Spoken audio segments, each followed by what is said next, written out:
नमस्कार, मैं हूं पंकज कुमार। इस खास पेशकश में मैं आपके सामने ऐसी जानकारी देने जा रहा हूं जो आपके लिए बेहद उपयोगी हो सकता है। क्योंकि माध्यम मैं जरूर होऊंगा, माध्यम TV9 जरूर होगा, लेकिन उस जानकारी को देने वाले जो शख्सियत हैं वो बड़े ही नामचीन हैं। उनका एक्सपर्टीज गजब का है। उन्होंने 1500 ऑपरेशन ऐसा किया है जिसको आजकल रोबोटिक सर्जरी कहते हैं। तो समझ लीजिए कि रोबोटिक सर्जरी में भी जिसे 1500 ऑपरेशन करने का अनुभव हो वो कितना जानकार होगा, उसका अनुभव किस तरह का होगा। अगर मैं पढ़ाई लिखाई की बात करूं तो बहुत सारी डिग्री उन्होंने विदेश से ली है और इसके बारे में मैं आपको बताता रहूंगा। पर आप समझ लीजिए कि अगर आपके जोड़ों में दर्द है, आपके कंधे में दर्द है, आपके नी में दर्द है, आप कंफ्यूज्ड हैं कि भाई कैसे ऑपरेशन कराएं, क्या वो मैन मेड ऑपरेशन हो, क्या रोबोट से ऑपरेशन हो, किस डॉक्टर के पास जाएं, क्या मेरी बीमारी खत्म होगी या नहीं होगी, क्योंकि बहुत तरह की भ्रांतियां हैं। एक बार हड्डी में फंसे आप ठीक नहीं होंगे, आप एक बार जोड़ों में फंसे इसका कोई इलाज नहीं होगा। पर यकीन मानिए मेरे साथ जो डॉक्टर हैं वो आपके हर परेशानी का इलाज बता देंगे। और मेरे साथ जो डॉक्टर हैं वो आपकी नाउम्मीदी को उम्मीद में तब्दील कर देंगे। मेरे साथ जो डॉक्टर हैं वो आपके कंफ्यूजन को कॉन्फिडेंस में बदल देंगे। इसलिए मैं ज्यादा समय नहीं लूंगा। मेरे साथ बात करने के लिए डॉक्टर शेखर श्रीवास्तव हैं, जिनकी डिग्री है MBBS MS ऑर्थोपेडिक्स, एओ फेलोशिप है ऑस्ट्रिया से, और फेलोशिप इन्होंने किया है जर्मनी और USA से। डिग्रियां इतनी हैं कि अगर मैं बताना शुरू किया तो लगता है शायद मैं क्वेश्चन पूछ नहीं पाऊंगा। इसलिए आप ये जान लीजिए कि बहुत सारी डिग्री लेने के बाद इनके पास अच्छा खासा अनुभव भी है। इसलिए डॉक्टर श्रीवास्तव TV9 के प्लेटफॉर्म पर आपका बहुत बहुत स्वागत है। बहुत बहुत धन्यवाद पंकज जी।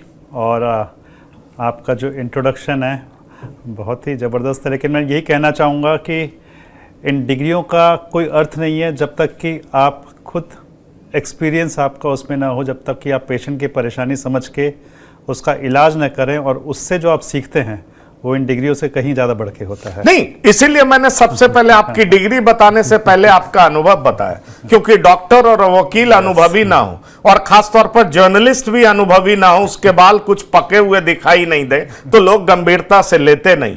और बाल पकने का मतलब ये धूप में नहीं पकता, ये अपने प्रोफेशन में ही पकता है। इसलिए डॉक्टर साहब सीधा सवाल पर आता हूं। ये जो कंधों का दर्द, नी में दर्द, लोगों को रिप्लेसमेंट कराने की चुनौती, और वो इस बात से डर जाते हैं कि एक बार रिप्लेसमेंट करा लिया तो भी सॉल्यूशन नहीं मिलना है, ना कंधा उठ पाएगा, ना नी काम कर पाएगा, आखिरकार अब तो हमें जीवन से तौबा कर लेना चाहिए। उन लोगों को आप क्या कहना चाहेंगे? तो जैसा कि आप देखेंगे या आप अपने घर के आसपास देखते होंगे, काफ़ी लोग कंप्लेन करते हैं कि मेरे कंधे में दर्द है, मेरे घुटनों में दर्द है। तो इसके पीछे सबसे पहले ये जानना ज़रूरी होता है कि इन दर्दों का कारण क्या है। कुछ ऐसी बीमारियां होती हैं जिसमें कि आपके घुटने, कंधे सब इफ़ेक्ट होते हैं। ये एक जनरलाइज्ड प्रॉब्लम है जिसका एक जनरलाइज्ड ट्रीटमेंट है, जैसे रूमेटॉइड आर्थराइटिस रही। रूमेटॉइड आर्थराइटिस में आपके कंधे, घुटने सब दर्द होंगे और आप रूमेटॉइड का इलाज करेंगे तो ठीक होगा। लेकिन इसके बाद कुछ प्रॉब्लम्स ऐसी हैं which are specific to that joint, जैसे कि कंधे की प्रॉब्लम है, फ्रोजन शोल्डर है, या और मसल्स की प्रॉब्लम होती हैं। These are specific to shoulder. उसी तरह घुटने की जो होती हैं, कुछ घुटने की प्रॉब्लम होती हैं जो कि स्पेसिफिक हैं नी के लिए। तो इस तरह से आप एक बार डायग्नोस करके उसका इलाज कर सकते हैं। तो जैसा कि अभी हम डिस्कस करेंगे, पर्टिकुलर प्रॉब्लम के लिए जो आज की तारीख में हमारे पास जो उपाय हैं वो कितने कारगर हैं और उससे हमारे मरीजों को कितना फ़ायदा मिल सकता है। तो ये सारी चीज़ें हम एक एक करके डिस्कस नहीं, मैं वही चाहता हूँ आप हमारे दर्शकों को बताएं, क्योंकि देखिए वो कहते हैं ना, स्वास्थ्य से बड़ा कोई धन नहीं है। और अगर स्वास्थ्य भी खत्म हो गया, health is lost, everything is lost. और आजकल हेल्थ को प्रॉपरली मेंटेन रखना और उसको बनाए रखना सबसे बड़ी चुनौती है। कहते हैं हम बहुत इवॉल्व तो हो गए, हम बहुत मॉडर्नाइज्ड हो गए, लेकिन यकीन मानिए अस्पताल भी बड़े बड़े खुल गए पर लोगों की समस्याएं भी कम नहीं हुई। इसलिए मैं आपसे पूछना चाहता हूं कि अगर हम ये कहें कि नी आर्थराइटिस प्रॉब्लम इंडियन पॉपुलेशन में कितना बड़ा प्रॉब्लम है, क्योंकि नी से जुड़ा जब भी कोई मामला आता है तो लोग घबराने लगते हैं। पहले तो बड़ा ही कॉमनली कहा जाता था साइनोवियल फ्लूइड कम हो गया होगा, इसलिए जोड़ों में ग्रीसिंग नहीं हो पा रहा है, तरह तरह की समस्या है। लेकिन अब तो यह सुनने को मिलता है कि नी आर्थराइटिस इतना बड़ा प्रॉब्लम हो गया है, किस डॉक्टर के पास जाएं, कैसे इलाज कराएं, रोबोटिक सर्जरी कराना चाहिए या मैन मेड सर्जरी कराना चाहिए, बहुत तरह की भ्रांतियां होती है। इसीलिए मैंने आपसे कहा कि हमारे दर्शकों की सारी भ्रांतियां आप दूर कर दें। तो जैसा आपने पूछा कि ये नी आर्थराइटिस की प्रॉब्लम कितनी बड़ी प्रॉब्लम है ना, तो इसका आप ये अंदाज़ा लगा सकते हो कि स्टैटिस्टिक्स के हिसाब से 25 से 30% ऑफ द पॉपुलेशन, इंडिया की पॉपुलेशन नी आर्थराइटिस से सफ़र करती है। अगर आप इसको एक्स्ट्रापोलेट करें जो हमारी पॉपुलेशन है which is close to 140 crore now, तो उस हिसाब से अगर देखा जाए तो करीब करीब 35 से 40 करोड़ लोग ऐसे हैं जो किसी न किसी फॉर्म में घुटने की आर्थराइटिस से प्रभावित है। ठीक है, अब ये जो आर्थराइटिस हमें सुनने में इतना बड़ा लग रहा है कि 30 करोड़ 40 करोड़, ऐसा नहीं कि सबको सर्जरी की ज़रूरत पड़ रही है। हाँ, उनके घुटने में ज़रूर दिक्कत है, लेकिन ये ज़्यादातर जो प्रॉब्लम होती है, ज़्यादातर प्रॉब्लम हम अपनी थोड़ी लाइफस्टाइल चेंज करके और थोड़ी सी मेडिसिन से ठीक कर सकते हैं। एक बहुत स्मॉल परसेंटेज होता है which I would say less than 1%, 0.5% ऐसे होते हैं जिनको कि सर्जरी की ज़रूरत पड़ती है। तो ज़्यादातर जो ये पॉपुलेशन को जो आर्थराइटिस होती है ये दवाइयों से, एक्सरसाइज से ठीक हो सकती है। और जैसा आपने बताया, इसमें से भी ऑलमोस्ट 70% जो प्रॉब्लम होती है वो हम लेडीज़ में देखते हैं। नहीं, उस पर हम आएंगे, लेडीज की भी बात करेंगे, और लेडीज के बगैर तो कोई समाज, कोई सोसाइटी, कोई देश पूरा होता ही नहीं है, और उनकी भी समस्याएं बहुत सारी हैं। पर मैं आपसे ये जानना चाहूंगा कि क्या अगर हमारे नी में प्रॉब्लम हो तो आपने कहा सीधा ऑपरेशन ही निदान नहीं है, क्या कैसे हम समझें कि हम उस प्रॉब्लम की तरफ बढ़ रहे हैं? कब हमें यह महसूस हो? मान लीजिए मुझे दर्द महसूस हुआ तो 40 के बाद लगता है, कई लोग कहते हैं साइनोवियल फ्लूइड कम हो गया, थोड़ा बहुत जो न्यूज़पेपर, वेबसाइट्स में जानकारी मिलती। पर कैसे हम समझें कि ये अर्थराइटिस का सिम्टम है, और क्यों हम समझें कि अर्थराइटिस का सिम्टम है तो हमें अच्छे डॉक्टर के पास जाना चाहिए? उसका इंडिकेशन क्या होता है? जैसे हमारी एज बढ़ती है तो एज बढ़ती है तो हमारे बॉडी में वियर एंड टियर चेंजेस आते हैं। जैसा आपने डिस्कस किया था अपने स्टार्ट में कि लोगों के बाल सफ़ेद होते हैं, दैट्स ऑल्सो एजिंग प्रोसेस। तो उसी तरह हमारे घुटनों में भी एज के हिसाब से चेंजेस आते हैं। ओके, नाउ ये जो चेंजेस आते हैं ये 50 के बाद थोड़े तेज़ी से आने शुरू होते हैं, but some degeneration can happen in early stage also. कब हो सकते हैं? सपोज़ आपको अर्ली चाइल्डहुड में या फिर यंग एज में कोई चोट लगी हुई हो जिसमें अंदर घुटने में लिगामेंट या फिर जो कार्टिलेज होता है उसमें डैमेज हुआ हो, तो अगर ये सारी चीज़ें हुई हों तो आपके केस में अर्ली आर्थराइटिस आ सकती है। अदरवाइज़ जो नॉर्मली एज रिलेटेड आर्थराइटिस आती है वो यूजुअली 50, 55, 60 के आसपास आती है। और शुरुआत कैसे होती है? शुरुआत ऐसे होती है कि आप लंबा चलने में आपको दर्द हो रहा है, सीढ़ियाँ चढ़ना हो तो फिर आपको दिक्कत हो रही है, पैरों में सूजन आ रही है। So initially you will have pain on increased activity, pain on exertion. यही चीज़ जब धीरे धीरे आगे बढ़ती है then you will have pain at rest, बैठे बैठे भी दर्द हो रहा है, लेटे हुए भी दर्द हो रहा है। और उसके नेक्स्ट स्टेज में क्या आता है कि आर्थराइटिस की वजह से आप देखोगे कि आपके घुटने में डिफॉर्मिटी आनी शुरू हो गई है। आप देखते हो कई लोग जिनकी एज ज़्यादा है उनके घुटने ऐसे टेढ़े हो गए हैं। सो वो एक्सट्रीम स्टेज है, एडवांस स्टेज है। बट जैसा आपने बोला कि इनिशियली कैसा पता चलेगा? वेल, पेन ऑन एक्सर्शन, ज़्यादा चलने पे, ज़्यादा एक्टिविटी करने पे, स्पोर्ट्स खेलने पे। पहले मेरे को दर्द नहीं होता था, अब दर्द आजकल हो रहा है, स्वेलिंग आ रही है। पेन इन होल बॉडी और पेन इन नी, कैसे, मतलब कैसे, किस तरह का दर्द? अभी हम नी के बारे में स्पेसिफिकली डिस्कस कर रहे हैं। राइट, स्पेसिफिकली के बारे में बात कर रहे हैं। तो अगर आपको ये दिक्कत हो रही है, बट सपोज़ किसी की एज 40 है, तो कई बार ऐसा भी होता है कि अगर आपकी मसल्स वीक हैं उसकी वजह से भी हो सकता है। सो इनिशियली हम जस्ट बोलते हैं कि आप एक्सरसाइज करो और मसल स्ट्रेंथनिंग लाओ, और अगर आपका पेन ठीक हो गया तो कोई दिक्कत नहीं है। बट अगर पेन परसिस्टेंट है, स्वेलिंग हो रही है, परसिस्टेंट है पेन, तो उस केस में हम एक्सरे वगैरह करके डायग्नोस करते हैं कि वेदर उस व्यक्ति को आर्थराइटिस हो रही है कि नहीं हो रही है। ठीक है।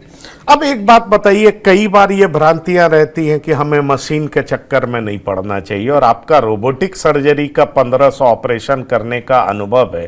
रोबोटिक सर्जरी क्या man made, complete man made surgery से क्यों बेहतर है? क्यों इसको अपनाना चाहिए? ये मैं आपसे सवाल करना चाहता हूं। तो सबसे पहले मैं ये क्लियर करना चाहूँगा कि it is robotic assisted surgery. That means कि ये सर्जरी जो है सर्जन ही कर रहा है, लेकिन रोबोट की मदद से कर रहा है। रोबोट की मदद से उसे क्या फ़ायदा हो रहा है? रोबोट की मदद से उसे एक एक्यूरेट इंफॉर्मेशन मिल रही है उस पेशेंट के घुटने के बारे में, उसके डायमेंशंस के बारे में, और प्लानिंग करने में उसको हेल्प मिल रही है। और रोबोट की मदद से उसने जो प्लान बनाया है उसको एग्जीक्यूशन में हेल्प मिल रही है। सो बेसिकली सर्जरी तो सर्जन ही करता है, लेकिन रोबोट की मदद से जब करता है तो उस सर्जरी की जो सटीकता है, जो एक्यूरेसी है, वो बढ़ जाती है। एक सवाल जो हर पेशेंट मुझसे आके ये पूछता है जिसको नी रिप्लेसमेंट कराना है, कि मेरा घुटना कितना चलेगा, है ना? वो एक बहुत ही मतलब उस पेशेंट के लिए बहुत ही अहम सवाल है।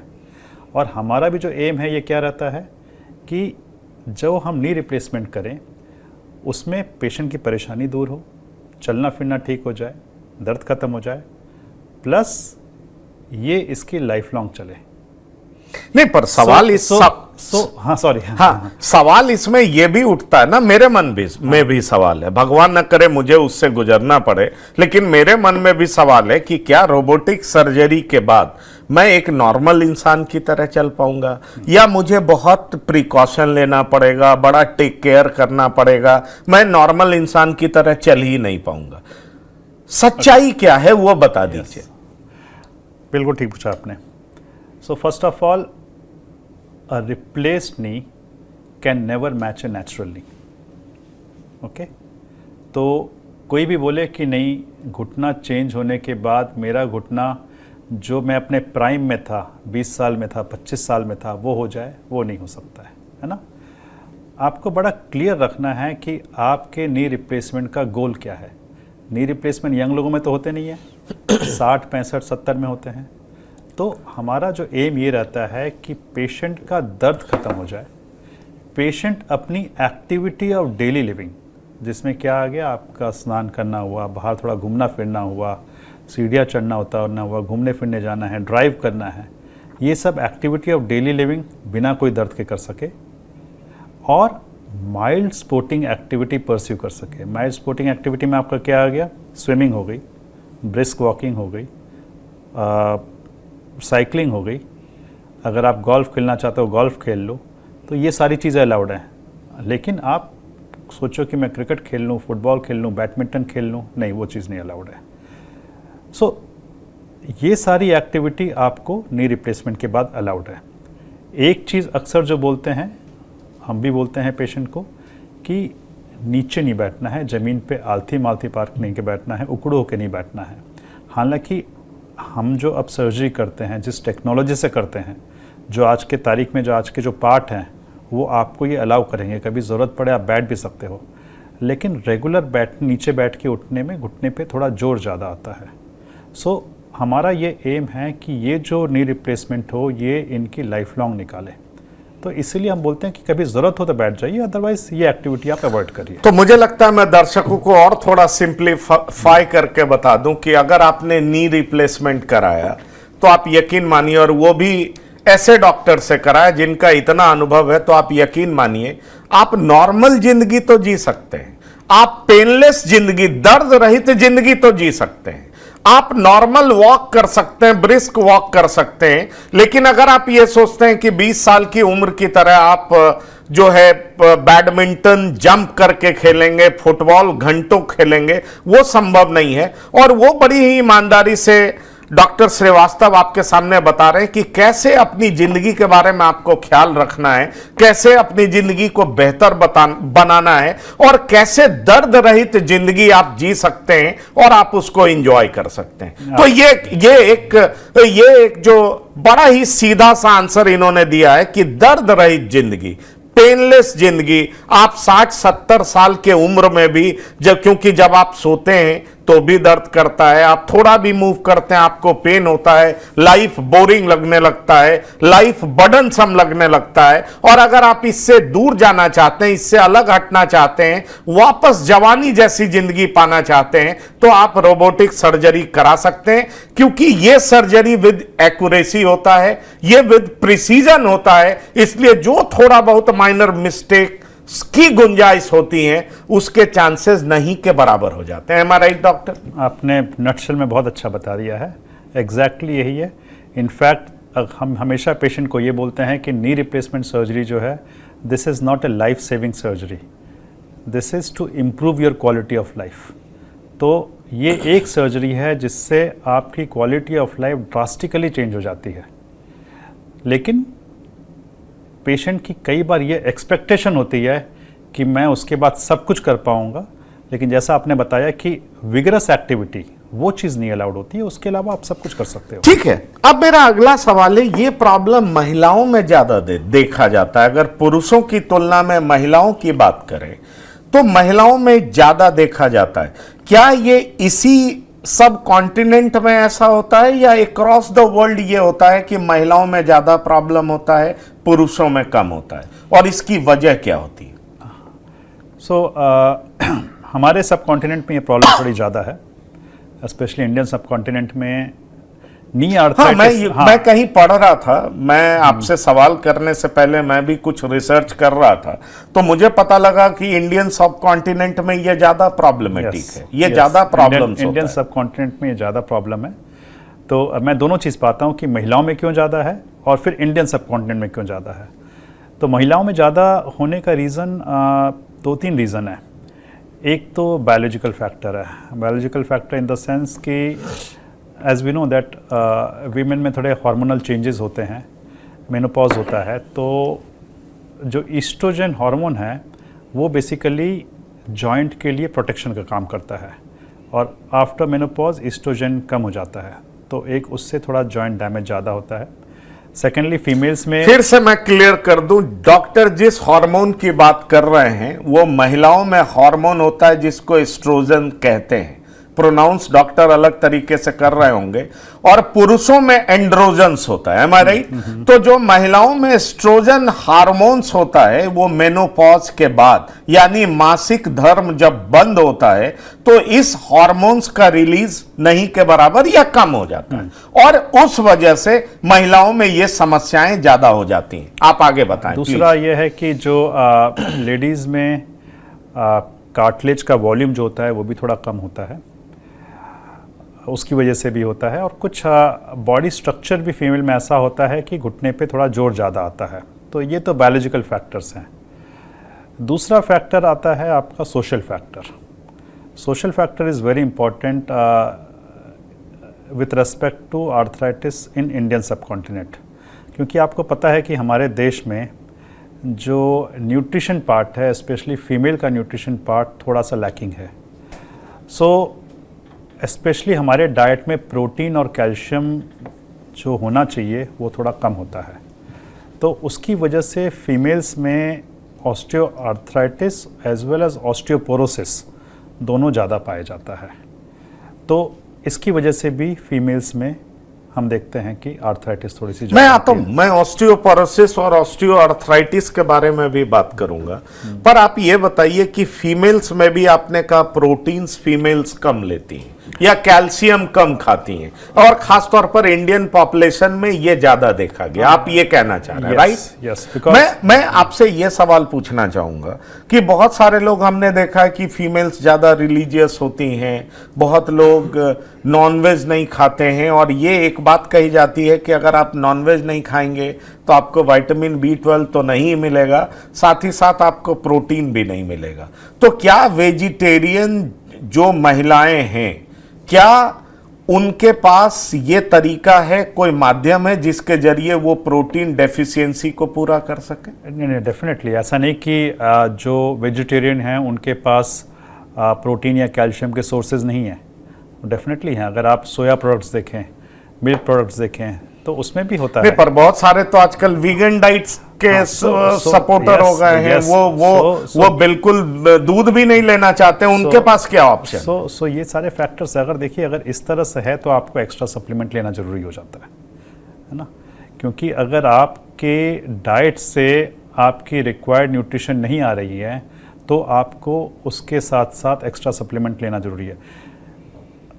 हम जब ऑस्टियोपोरोसिस पे बात कर रहे हैं तो ये जानना ज़रूरी है कि हमारा जो स्पेशली लड़कियों में जो पीक बोन मास होता है वो 30 साल की उम्र में पहुंच जाता है।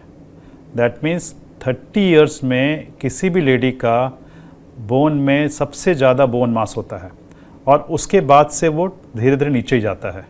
तो इसीलिए बहुत ज़रूरी है कि जो टीनेज गर्ल्स हैं, जो 20s में हैं, उनको उस समय कैल्शियम, साथ में विटामिन डी, प्रोटीन और एक्सरसाइज करके अपना पीक बोन मास मैक्सिमम रखना है, सो दैट कि बाद में उसका फ़ायदा मिलता रहे। ऐसा नहीं है कि बाद में आप नहीं कर सकते, लेकिन बायोलॉजी के हिसाब से पीक बोन मास आपका 30 की उम्र में पहुंच जाता है। ठीक है, तो ये जो चीज़ है ये हमारे बेसिकली हमारे सोसाइटी, हमारे एजुकेशन, फैमिली मानी चाहिए कि भाई लड़कियों को भी प्रॉपर डाइट जिसमें कि rich in protein, rich in calcium, एक समझ के ले कि हाँ मेरे को लेना है। सो देयर कम्स दिस, वो हमारे, अगर आप इंडियन डाइट देखें, अगर हमारी जो नॉर्मल इंडियन डाइट है, normal Indian diet is poor in protein and calcium. जो हम अपना नाश्ता करते हैं, खाना खाते हैं, अगर देखा जाए तो हर आदमी को क्या दाल सफिशिएंट प्रोटीन प्रोवाइड नहीं कर सकता? But you have to take adequate amount of dal ना, सिर्फ एक कटोरी दाल में शायद नहीं होगा। तो इस वजह से अगर आप, मेरा ये नहीं मानना, मैं ये नहीं बोल रहा हूँ कि बैलेंस डाइट नहीं है, लेकिन एक बार आप ये समझ जाएं कि हमें प्रोटीन और कैल्शियम अलग से अपना सप्लीमेंट पूरा करना है, तो आप उस हिसाब से अपना डाइट फिर कंट्रोल करोगे। तो इस तरह से देखा जाए तो हमारी जो यूजुअल इंडियन डाइट है थोड़ी सी पुअर है। इसकी वजह से भी फीमेल्स में हम देखते हैं कि ऑस्टियोपोरोसिस ज़्यादा पाया जाता है, ऑस्टियोआर्थराइटिस ज़्यादा पाया जाता है। तो बायोलॉजिकल फैक्टर रहता है और साथ में सोशल फैक्टर, और तीसरा चीज़ है exercises. That is another thing which is very important. क्या है कि आप जितना भी डाइट ले लें, जब तक आप एक्सरसाइज वगैरह नहीं करेंगे, जब तक आप अपनी बोन्स को लोड नहीं करेंगे, तब तक उसमें स्ट्रेंथ नहीं आती है। So exercises are very very important part of your fitness of your body as well as your knee joint. तो ये 2-3 चीज़ें हैं जिसकी वजह से हम देखते हैं कि फीमेल्स में ये प्रॉब्लम ज़्यादा ठीक है, राइट। आपने ये भी जवाब दे दिया। अब मैं आपसे ये पूछना चाहूंगा कि नॉन सर्जिकल ऑप्शन भी है क्या नी आर्थराइटिस को मैनेज करने के लिए? बिल्कुल, बल्कि मैं बोलूँगा कि हमारे तो मेजॉरिटी ऑफ द जो नी आर्थराइटिस के पेशेंट होते हैं उनमें हम नॉन सर्जिकल ऑप्शन ही रखते हैं। हार्डली 1% से कम लोगों को सर्जरी की ज़रूरत पड़ती है। तो नॉन सर्जिकल ऑप्शंस की अगर हम बात करें तो इसमें जैसा कि अभी हम डिस्कस कर रहे थे कि एक्सरसाइजेस हैं, एक्सरसाइजेस और फिजियोथेरेपी होती है जिससे हम मसल्स को स्ट्रेंथनिंग करते हैं, जो कि घुटने को प्रोटेक्शन देती हैं। इसके अलावा कुछ सप्लीमेंट्स होते हैं कार्टिलेज के लिए, वो दिए जाते हैं। कैल्शियम और विटामिन डी चेक करते हैं, अगर वो कम है तो उसको हम पूरा करते हैं। और कई केसेस में ये भी होता है कि जैसे कि आपने देखा होगा एल्डरली लोग नी कैप लगा के घूम रहे हैं, नी ब्रेस लगा के घूम रहे हैं, उससे भी जॉइंट पे लोड कम आता है और आराम आता है। सो अब सपोज़ उनको थोड़ा सा पेन है, लेकिन अगर वॉक पे जाना है और नी कैप लगा के चल दिए, ऑर्थोसिस लगा के चल दिए, तो उनका काम चल रहा है। इसके अलावा इंजेक्शंस भी हैं घुटने की आर्थराइटिस के लिए, तो उससे भी काफ़ी आराम आ जाता है। तो ऑलमोस्ट आप ये मान के चलिए कि 95% लोग तो नॉन सर्जिकल ऑप्शन से ही ठीक हो जाते हैं। ठीक है, वो ठीक हो जाते हैं, पर मेरे मन में तो बहुत सारे सवाल हैं, पर एक सवाल अक्सर मैं चाहूँगा कि आप हमारे दर्शकों को बताएं। आपने 1500 ऑपरेशन किए और वो नी रोबोटिक सर्जरी आपने किया, अब ऑब्वियसली आपने सर्जरी किया होगा तो एक्सट्रीम केस ही होगा, क्योंकि वो लास्ट ऑप्शन होगा, तभी आपने सर्जरी ऑप्ट किया होगा। मैं ये जानना चाहता हूं कि उसका सक्सेस रेट क्या है। बहुत लोगों के दिमाग में ये भी बातें होती हैं कि हम अगर सर्जरी करा लिए, बोन में नाइफ लग गया, तो उसके बाद हम ठीक हो पाएंगे, नहीं हो पाएंगे, कितना सक्सेस रेट होगा, किस तरीके से हम फिट हो पाएंगे। मन में ये बहुत सारी भ्रांतियां रहती हैं, बहुत सारा कंफ्यूजन रहता है। ओके, तो पंकज जी, इसका जवाब पहले तो मैं आपको स्टैटिस्टिक्स से देना चाहूँगा, है ना, और फिर उसको मैं एक्सप्लेन करूँगा। तो अगर स्टैटिस्टिक्स में देखें तो इस सर्जरी के सक्सेस रेट को मोर देन 95% माना जाता है, ठीक है। इसके बाद कई पेशेंट जिनकी डिफॉर्मिटी होती है, जो पैर टेढ़े होते हैं वो सीधे हो सकते हैं, दर्द खत्म होता है, चलना फिरना हो सकता है, जैसा हमने डिस्कस किया कि क्या क्या किया जा सकता है, क्या नहीं किया जा सकता है।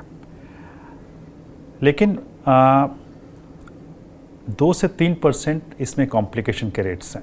कॉम्प्लिकेशन में क्या हो सकता है? कॉम्प्लिकेशन में इन्फेक्शन के थोड़े चांसेस होते हैं, या कई बार ये पार्ट जो हैं ढीले पड़ जाते हैं। तो ये जो रेट है, complication rate is less than 2 to 3% in most of the good centres. जितने भी अच्छे सेंटर उनमें अगर हम देखें तो उनके complication rate. So you mean to say 97% is a success rate in good centers? Yes, okay. मैं आपको बताऊंगा सक्सेस रेट क्या होता है। एक सक्सेस रेट होता है डॉक्टर की तरफ से, एक सक्सेस रेट होता है पेशेंट की तरफ से, कि पेशेंट को कितना सक्सेसफुल लगता है। तो ये आप डॉक्टर वाला बता रहे हैं? ये डॉक्टर वाला, ये मैंने आपको पहले डॉक्टर वाला बताया, जी, ठीक है। सो मेरे तरफ से क्या सक्सेस रेट हुआ कि मैं एक्सरे देखूंगा तो मैं बोलूँगा इम्प्लांट बिल्कुल सही पोजीशन में लगा है, ठीक है। मैं पेशेंट को जांच करूंगा, बोलूँगा बिल्कुल सही है। पेशेंट का घाव एक बार में ठीक हो गया, पेशेंट चल फिर रहा है, नॉर्मल चल रहा है, तो ये मेरी तरफ से सक्सेस रेट है। बट पेशेंट की तरफ से अगर हम बात करें तो लिटरेचर में ये पाया गया है that there is a dissatisfaction rate of 10 to 15%। Okay, now why is this difference between a surgeon perception and a patient perception? Yes, है ना। सो यहाँ पे आता है आपका एक्सपेक्टेशन मिसमैच। पेशेंट एक्सपेक्ट करता है कि मेरे घुटने बदल गए तो यह बिल्कुल नेचुरल हो गए, ठीक है। हम उनको ये बताते हैं कि आपके घुटने आज की तारीख में, अगर आप 30 साल की उम्र में थे, आपके घुटने अगर 100 थे, आज की तारीख में ये 30 हैं, सर्जरी के बाद ये 90 पहुँचेंगे, 100 नहीं पहुँचेंगे, ठीक है। पर अक्सर ये होता है कि पेशेंट को वो 100 से 90 दिखता है, उसको ये नहीं दिखता है कि मैं 30 से 90 पहुँचा हूँ। सो दैट एक्सपेक्टेशन मिसमैच जो होता है, उसकी वजह से कई बार पेशेंट ये होता है। प्लस उसके साथ ये भी है कि कई बार पेशेंट की ऑस्टियोपोरोसिस होती है, कई बार थोड़ी स्टिफनेस भी हो जाती है, और उस तरह से डिज़ायर्ड रिजल्ट इतने नहीं आ पाते हैं। बट ओवरऑल अगर देखें, on an average I would से 90 to 95% इसका सक्सेस रेट है। बिल्कुल। और आप ये सजेस्ट करते हैं कि रोबोटिक सर्जरी ही पेशेंट को ऑप्ट करना चाहिए, अगर उसके पास ये रहे कि भाई, क्योंकि करते ये डॉक्टर ही हैं, रोबोट का असिस्टेंस लिया जाता है। मतलब ये गलतफहमी नहीं रखना चाहिए कि मशीन ही ऑपरेट करता है, डॉक्टर कुछ नहीं करते, और मशीन कहीं भी फॉल्ट कर सकता है, गड़बड़ी कर सकता है, इसलिए हमें रोबोटिक सर्जरी पे नहीं जाना चाहिए। तो ये जो दूर दराज रिमोट एरियाज, ठीक है, डेवलप्ड जगह में तो लोग पढ़े लिखे होते हैं तो वो इस बात को समझते हैं, लेकिन कई जगह पर इस तरह की भ्रांतियां होती हैं। इसीलिए मैंने आपसे पूछा कि अगर लोगों के पास ऑप्शन हो कि भाई आप अच्छे डॉक्टर के पास तो जाइए ही, लेकिन अगर वो लेटेस्ट टेक्नोलॉजी के साथ आपको ऑपरेट कर रहे हैं तो निश्चित तौर पर वो सुविधा लीजिए, क्योंकि उसमें एक्यूरेसी ज्यादा होगा, प्रिसीजन ज्यादा होगा। बिल्कुल पंकज जी, आपने बिल्कुल सही बोला। देखिए क्या है कि हर फील्ड में टेक्नोलॉजी तो आगे ही बढ़ रही है ना, और आप टेक्नोलॉजी को कैसे यूज़ कर रहे हैं वो मैटर करता है, ठीक है। सो ये चीज़ बिल्कुल क्लियर है कि सर्जरी जो है आपकी सर्जन ही करता है, वो रोबोट की मदद से आपकी सर्जरी और एक्यूरेट तरीके से करता है। उससे फ़ायदा आपको क्या होता है, अगर आपके जो इम्प्लांट हैं, है ना, अच्छा, कई पेशेंट ये भी पूछते हैं कि भाई रिप्लेसमेंट सर्जरी है क्या आप घुटने निकाल के नया लगाते हो? सो वो नहीं होता है। आपके सपोज़ ये घुटने की लाइनिंग ख़राब हो गई है, हम उसको शेप दे के उसके ऊपर कैप बैठाते हैं, उसी को रिप्लेसमेंट बोलते हैं। सो बेसिकली हम रीसरफेस कर रहे हैं। तो जो रोबोट है वो हमें इस इम्प्लांट को प्रॉपर पोजीशन में बैठाने में हेल्प कर रहा है। अगर आपके इम्प्लांट एकदम प्रॉपर तरीके से बैठे हैं तो आपकी रिकवरी भी फास्ट होगी, आपका पेन भी कम होगा, और सबसे बड़ी बात है कि ये इम्प्लांट चलते लंबे समय हैं, इनकी जो लॉन्जिविटी है वो बढ़ जाती है। सो इसीलिए इसका यूज़ हम करते हैं रोबोट का, क्योंकि हम आपके पैरों में जो टेढ़ापन आ गया है वो सब का कैलकुलेशन अच्छे से कर पाते हैं, उसको सीधा कैसे करना है, इम्प्लांट को किस एंगल में लगाना है, ये सारी इन्फॉर्मेशन हमें रोबोट से ज़्यादा अच्छे से मिल पाती है। और उसकी मदद से हम आपका जो इम्प्लांट है और प्रॉपर पोजीशन पे और एक्यूरेसी से बैठा पाते हैं, ताकि आपकी रिकवरी भी फास्ट हो और ये जो इम्प्लांट है ये लंबे समय चले भी। एक बात अक्सर होती है, क्योंकि आजकल आप देखें इंडिया को ये भी कहा जाता है डायबिटीज कैपिटल बन चुका है, तो जो बहुत सारे पेशेंट डायबिटिक हैं और उनको ये रोबोटिक सर्जरी की जरूरत पड़ती है, तो ये भी कहा जाता है कि जो ऑर्थोपेडिशियन होते हैं वो ऐसे स्ट्रॉन्ग मेडिसिन देते हैं और जिस वजह से उनका डायबिटीज बहुत बुरे तरीके से प्रभावित होता है। ये सारी भ्रांतियां, इसलिए मैं आपसे ये सवाल कर रहा हूं। तो आप ऐसे पेशेंट को क्या कहना चाहेंगे जो डायबिटिक हैं, उनको अगर इसकी जरूरत है तो क्या उन्हें ये ऑप्ट करना चाहिए? क्या उनका डायबिटीज का जो संतुलन है वो बिगड़ सकता है, या इस तरह की मेडिसिन जो आप उनको ऑपरेशन के बाद, पोस्ट ऑपरेशन, प्री ऑपरेशन जो प्रोवाइड करते हैं, क्या उसका साइड इफेक्ट उनके शरीर में दिखाई पड़ सकता है? नहीं, आपने जो बहुत ही एक वेरी इंपॉर्टेंट क्वेश्चन, बिकॉज जैसा आपने बोला India is the diabetes capital और हमारी ऑलमोस्ट 30% पॉपुलेशन डायबिटीज़ की शिकार है। और जो आप बोल रहे हैं ये सिर्फ भ्रांति नहीं, इसमें थोड़ी सच्चाई भी है। तो डायबिटीज़ के पेशेंट में we have to be extra careful. सबसे पहले हम ये बोलते हैं कि ये सर्जरी सिर्फ घुटने के लिए नहीं हो रही है, सिर्फ आपके पैरों के लिए नहीं हो रही है, ये आपकी टोटल लाइफस्टाइल के लिए हो रही है। तो इसलिए ज़रूरी है कि आप अपनी लाइफस्टाइल भी चेंज करो। तो शुगर कंट्रोल बहुत ज़रूरी है। जैसा आपको पता है कि वो HbA1c 3 महीने का एवरेज जो देखा जाता है, तो वी एंश्योर कि ये जो इनका 3 महीने का एवरेज है वो एक पर्टिकुलर लेवल से नीचे है, तभी हम करते हैं। और अगर वो नहीं है तो हम उनको ये बोलते हैं कि आप अपना डाइट कंट्रोल करो, एक्सरसाइज करो, अपने फिजिशियन की सलाह लो, ताकि आपका शुगर कंट्रोल रहे, और उसके बाद ही हम ये सर्जरी करेंगे। अदरवाइज़ आपकी सर्जरी में कॉम्प्लिकेशन होने के चांसेस हैं। सर्जरी के बाद definitely because of any stress sugar बढ़ता है। उसको भी कंट्रोल करने के लिए हम तैयारी रखते हैं। We are always this is always a team work. Surgery is always a team work, है ना। मैं सिर्फ एक पार्ट हूँ, मेरे साथ फिजिशियन, फिजियोथेरापिस्ट, एनेस्थेटिस्ट और डाइटिशियन सब इन्वॉल्व रहते हैं to give a good result. तो कोई भी डायबिटीज़ पेशेंट होता है उसमें हम एक्स्ट्रा प्रिकॉशन लेते हैं। वी एंश्योर कि उनका शुगर कंट्रोल में है, उनकी दवाइयाँ उसी हिसाब से मॉडिफाई की जाती हैं, डाइटिशियन उसी हिसाब से लगते हैं। प्लस पेशेंट को हम बार बार ये बता के करते हैं कि देखिए आपकी सर्जरी तो हो रही है, लेकिन आगे भी चल के आपको अपना शुगर कंट्रोल रखना है, क्योंकि शुगर के पेशेंट जो हैं उनमें इन्फेक्शन होने का खतरा ज़्यादा रहता है। डॉक्टर साहब, मैं आपसे 2 सवाल और करना चाहूँगा। अक्सर लोग ब्लड प्रेशर के भी शिकार होते हैं उस उम्र में जिस उम्र में इसकी ज़रूरत पड़ती है।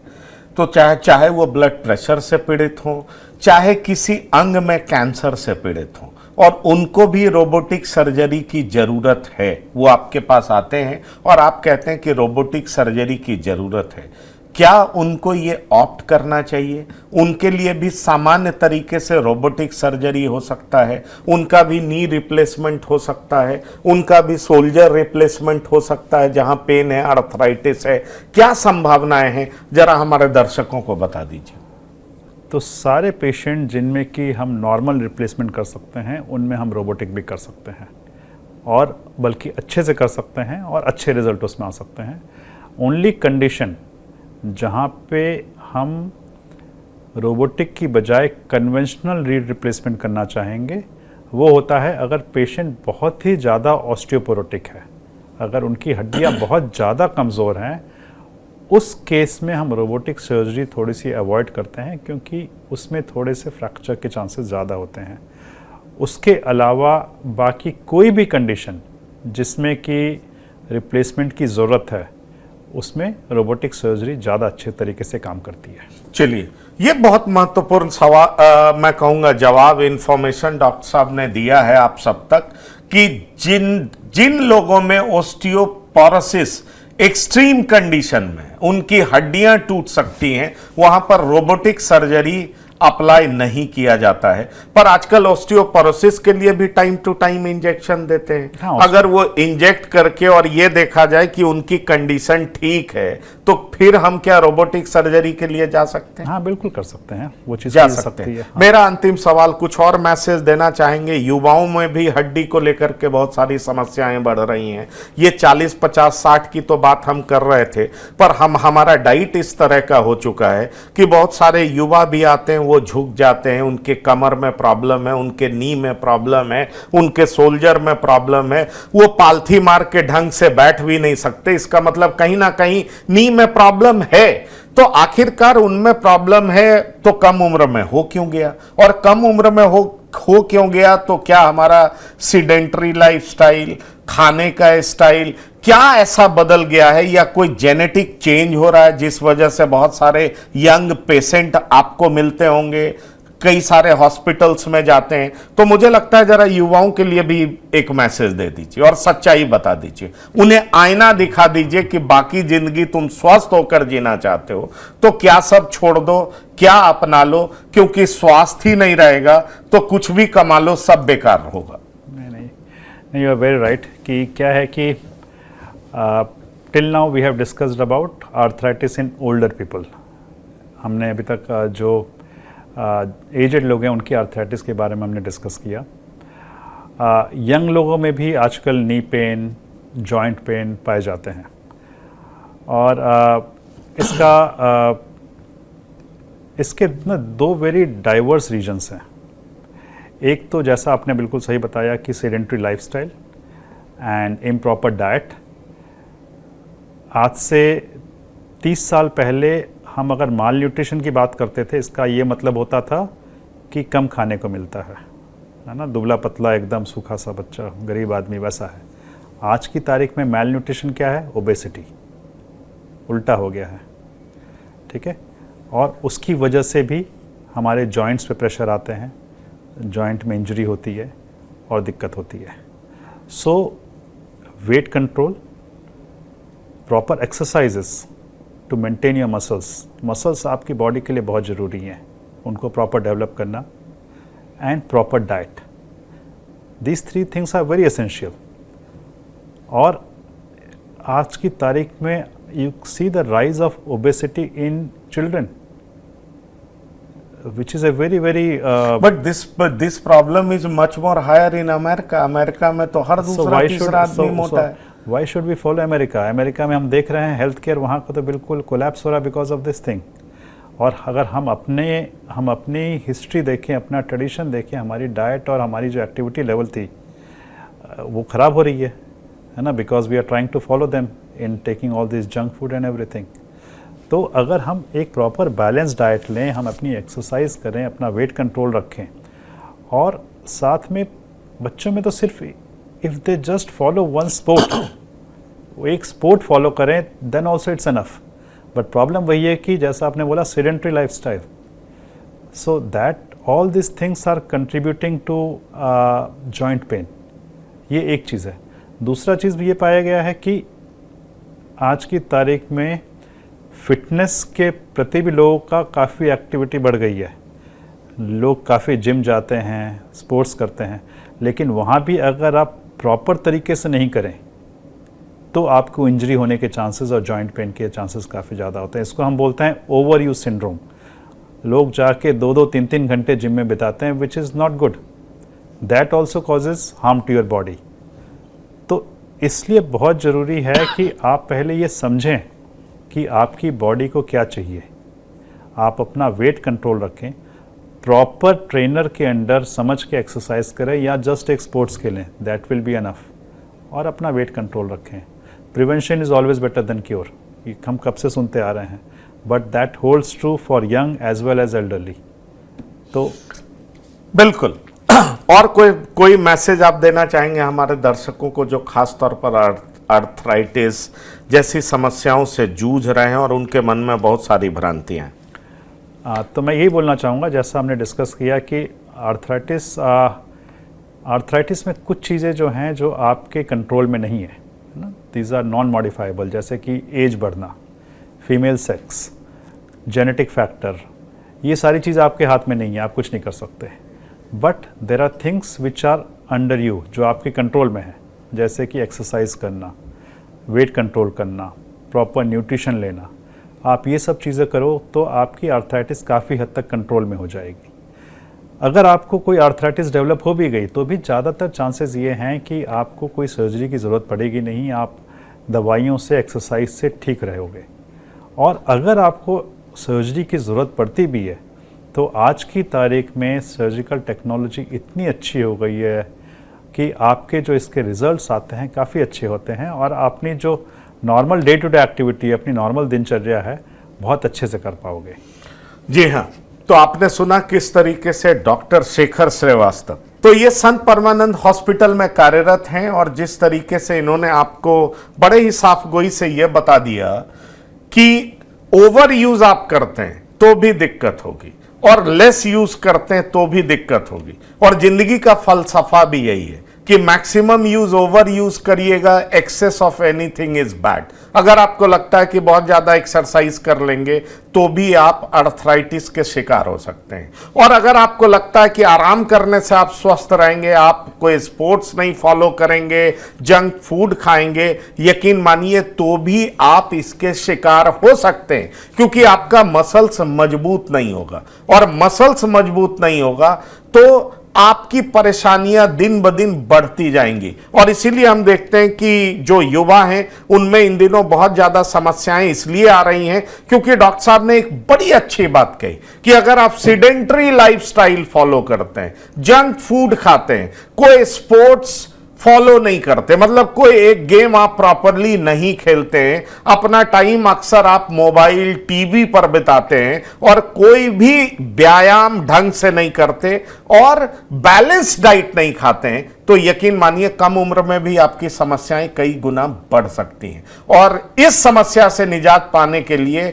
अगर आप प्रॉपर मेडिकेशन लेते हैं, इनके तरह के well educated, well experience doctor से संपर्क करते हैं तो आपको इन समस्याओं से निजात मिल सकती है। इसलिए पहले तो आप ये फॉलो करिए, prevention is better than cure. ऐसी नौबत ही नहीं आने दीजिए कि आपको अस्पताल या किसी डॉक्टर के इर्द गिर्द घूमना पड़े, और अगर ऐसी नौबत आ भी जाए तो अच्छे से बीमारी को समझिए। जैसे ही इसके सिम्टम्स थोड़े भी दिखाई पड़ने लगे, आप फौरन एक्सपर्ट के पास जाइए और एक्सपर्ट जिस तरीके से आपको सलाह दे आप अपना इलाज कराइए। यकीन मानिए हर समस्या का समाधान है, क्योंकि एक्सपर्ट्स के पास एक्सपर्टीज भी है, उनके पास प्रॉपर जानकारी भी है। तो डॉक्टर शेखर श्रीवास्तव, आप हमारे साथ जुड़े, बहुत बहुत धन्यवाद और शुक्रिया। Thank you.